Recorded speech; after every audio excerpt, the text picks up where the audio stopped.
네, 지금 여의도는 문재인 정부의 경제정책, 소득주도 성장을 놓고 치열한 공방이 벌어지고 있습니다. 많은 문제점을 일으키고 있는데도 불구하고 이게 뭐 5억이도 아니고 말이죠. 이 무대포로 이렇게 경상도 사투리입니다만 무대포로 이렇게 밀어붙이는 프로크로스테스의 침대 정권이라는 소리를 듣지 않으려면은 즉각 폐기하는 길이 대한민국을 살리는 길. 죽은 자식 불알 만지듯 더 이상 미련을 가져야 할 정책이 결코 아니라는 점을 문재인 대통령께서는 인식하여 주시고 소득주도 성장은 이제 본격적으로 시작하는 단계입니다. 속도가 더디다는 비판은 받아들이겠지만 성과가 없다는 비판은 번지수를 잘못 찾은 것입니다. 자, 지난주 금요일 문재인 대통령이 역대 최저치 지지율 소식을 전해드렸었는데 오늘 여론조사 발표에 따르면요. 3주 연속 또 최저치를 기록했습니다.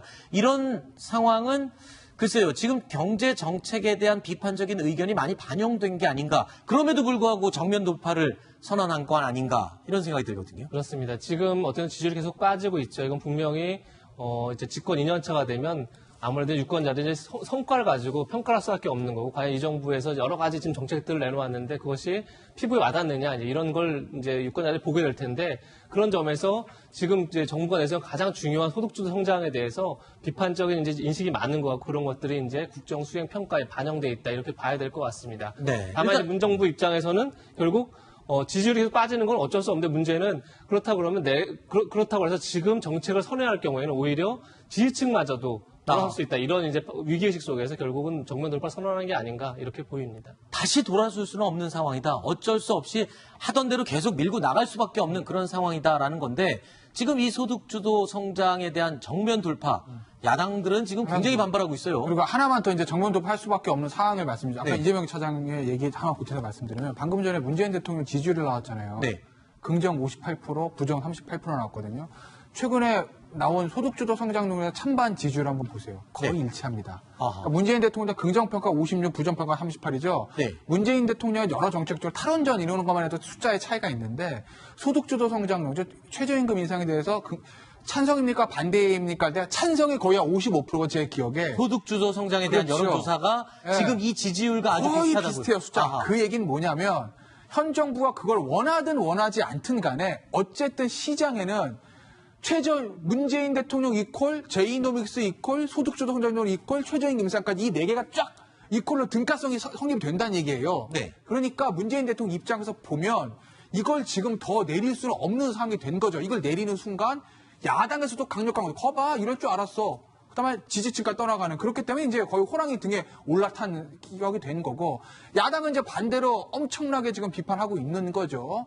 야당 입장에서 보면 솔직히 말씀드려서 정치공학적으로 생각하면 야당 입장에서 보면 청와대에서 소득주도 성장률 간판 안 내리는 게 좋습니다. 네. 야당은 사실은 공격 대상이 명확해야 되거든요. 각이 서야 된다고요. 근데 네. 만약에 대통령이 나와서 자, 소득주도 성장률 제가 이제 내리겠습니다. 네. 정통적인 방식들, 보수 진영에서 얘기하는 전통적인 성장 방식으로 돌아가겠습니다 하는 순간 그 며칠은 좋죠. 야, 이거 봐, 우리 말에 맞았지. 그렇지만 시간이 지나가면 공격의 대상이 없어요. 그래서 아마 야당 입장에서는 정치공학적으로만 보면 이거 꼭 좋은 건 아닙니다만, 청와대에서 소득주도 성장의 간판을 내리지 않고 밀어붙인다는 그게 야당은 아마 내심 속으로는 그래 한번 해봐라는 얘기를 할 거예요. 공격의 대상이 되기 때문에. 그렇죠. 제가 지난 주말쯤에 진보 진영에 있는 유명한 인사랑 이 부분을 가지고 얘기를 나눌 기회가 있었거든요. 네네. 저도 그렇지만 그분들 경제 전문가가 아닙니다. 네. 그런데요, 양쪽 다 평행선이에요. 그러니까 지금의 경제 침체가 소득주도 성장률 때문이다 아니다, 앞으로 소득주도 성장은 잘 될 거다 안 될 거다, 두 부분에 관해서는 저도 그분도 평행선인데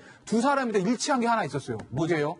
다음 총선은 이거의 성패로 갈릴 거다. 승부. 그렇겠죠. 그 부분은 아마 양쪽 다 일치한 거예요. 이 아하. 정도로 아마 이게 아마 다음 총선, 더 나아가선 다음 대선에 여야의 승패를 가르는 아마 여기서 아마 90% 이상 승패가 갈릴 거라 저는 봅니다. 자, 이런 가운데 여당은 성과가 없다라고 주장하는 야당의 의견에 아주 발끈하면서 크게 반박을 하고 있는데요.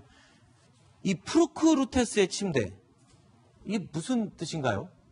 그리스 로마 신화에 나오죠. 네. 그러니까 침대가 있는 사람이 발이 길면 발을 잘라내고, 사람이 짧으면 침대를 늘리는 게 아니라 사람 그렇죠. 발을 자른다. 사람을 이제 조정한다, 이런 이제 어. 신화 속의 얘기를 가지고 지금 정책이 결국은 어떤 그러니까 성과를, 그러니까 쉽게 해서 소득주도 성장의 핵심은 소득을 늘려줘서 소비가 늘어난다는 거 아니겠습니까? 근데 오히려 거꾸로 가고 있다, 지금. 그러니까 그런 것들을 이제 빗대서 지금 프로크투테스. 야당이 그렇게 비판을 하고 있는 야당 거죠. 비판을 하고 있는 거죠. 여당은 지금 말도 마라. 지금 좀 기다려줘야지 왜 이렇게 비판만 하냐. 그러면서 지금 또 반박을 하고 있는 거죠. 강하게. 그렇죠. 여당은 한 세 가지 논리를 가지고 이제 반박을 하고 있죠. 첫째는 너무 평가하기에는 이르다. 네. 소득주도 성장이 본격적으로 시작된 게 한 뭐 1년 남짓인데 조금 더 두고 봐야 된다라는 부분이 하나가 있고요. 두 번째는 이 고용 쇼크 등등 최근에 집중적으로 비판이 제기된 이런 부분에 대해서 그 원인이 뭐 인구 구조의 변화 등의 다양한 어떤 구조적인 요인이 있는 거지 최저임금 인상 때문만은 아니다라는 것이고, 세 번째는 이 소득주도 성장이라는 것이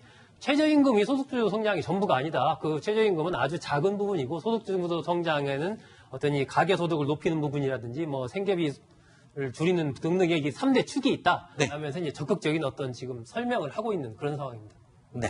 자, 이런 가운데 지난 주말 민주당 새 당대표로 이해찬 의원이 선출이 됐습니다.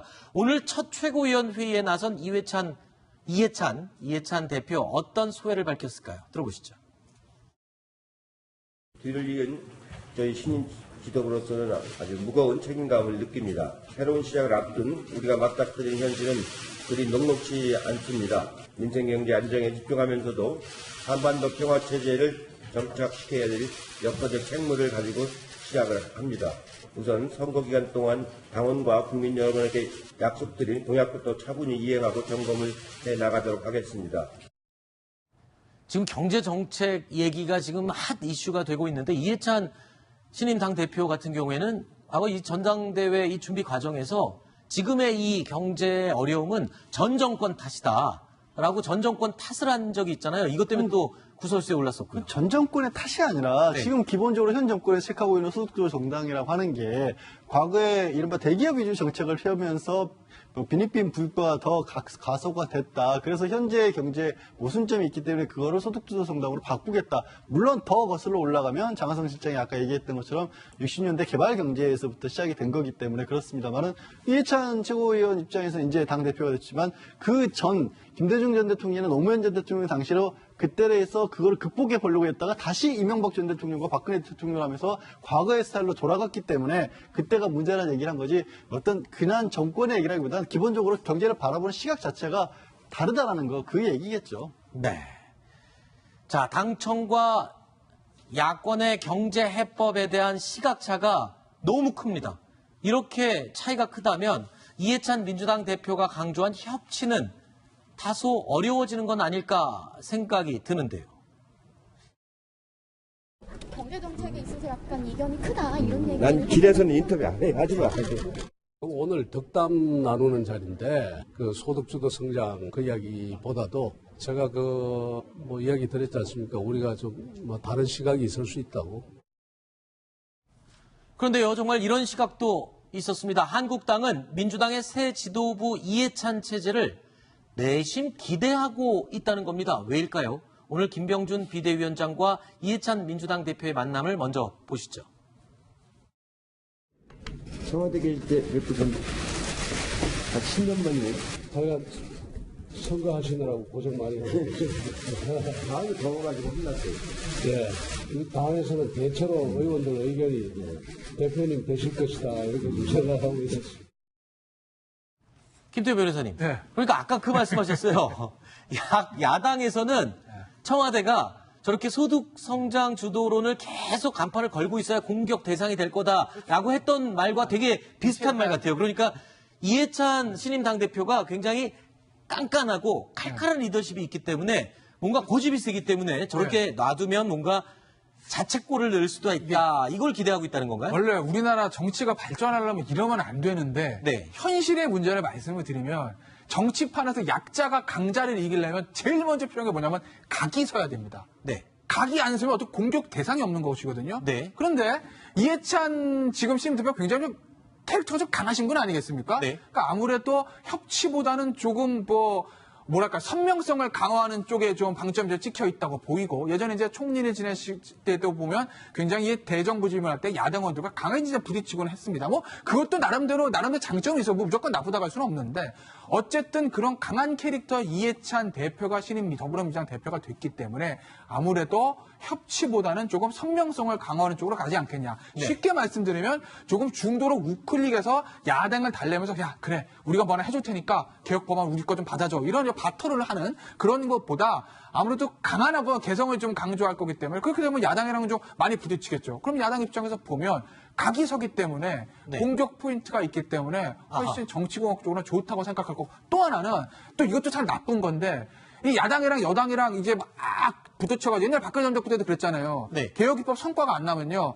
그 당시에는 야당이 협조 안 해서 야당은 발목 잡기입니다. 얘기합니다. 근데 시간 지나면 유권자들 머릿속에는 뭐가 남는지 아세요? 그 정부 때 일이 된 게 하나도 없구만. 이거만 남아요. 그렇기 때문에 지금 자유한국당도 그래 한번 예전에 우리가 집권했을 때처럼 한번 해보자. 이런 내심의 생각도 좀 있을 것 같아요. 알겠습니다.